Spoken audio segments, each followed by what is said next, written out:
బెంగళూరుకి సంబంధించిన day care incident ఇప్పుడు ప్రజెంట్ సోషల్ మీడియాలో చాలా వైరల్గా మారిపోయింది. సో మన సైలెన్స్ ఫైల్స్లో మీరు కింద స్క్రీన్ మీద చూస్తున్నారు కదా థంబ్నైల్, డీటెయిల్గా క్లారిటీగా ఎక్స్ప్లోర్ చేశాను. అసలు ఆ పిల్లల్ని ఎందుకు అలా హింసించారు, సో అసలు ఆ కంపెనీ ఏంటి, అసలు ఆ పిల్లలు ఎక్కడి నుంచి వచ్చారు, దాని గురించి క్లారిటీగా మాట్లాడాను.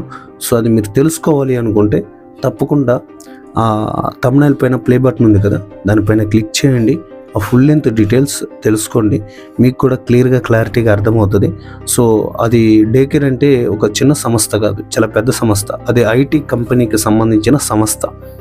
సో క్యాబ్ జెమినీ అనే ఒక ఐటీ కంపెనీలో పనిచేసే ఎంప్లాయీస్ పిల్లలు వాళ్ళంతా అన్ని కోట్లు సంపాదిస్తున్నారు, కనీసం పిల్లల రక్షణ కూడా సరిగ్గా చూసుకోలేకపోతున్నారు.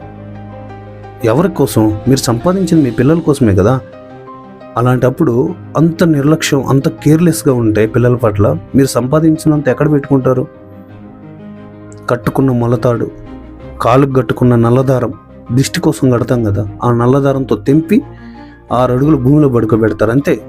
ఆ భూమి కూడా మన సొంతం కాదు. రేపొద్దున చచ్చిపోయినప్పుడు ఈ శరీరం అంతా భూమిలో మట్టి పాలైపోతుంది, ఎముకలన్నీ కొద్దిగా క్షీణించిపోతాయి.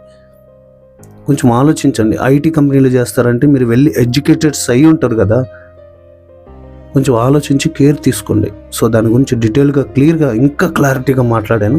సో అది తెలుసుకోవాలి అనుకుంటే ఫుల్ లెంత్ వీడియో చూసి క్లారిటీగా తెలుసుకొని మీకు ఎలా అనిపించింది, నేను చెప్పిన ఆ టాపిక్ ఎలా అనిపించిందో తప్పకుండా కింద కామెంట్లో తెలియచేయండి. అలాగే మన సైలెన్స్ ఫైల్స్ యూట్యూబ్ ఛానల్ను కూడా సబ్స్క్రైబ్ చేసి ఫాలో అయిపోండి. నెక్స్ట్ వీడియోలో మళ్ళీ కలుసుకుందాం. Thank you.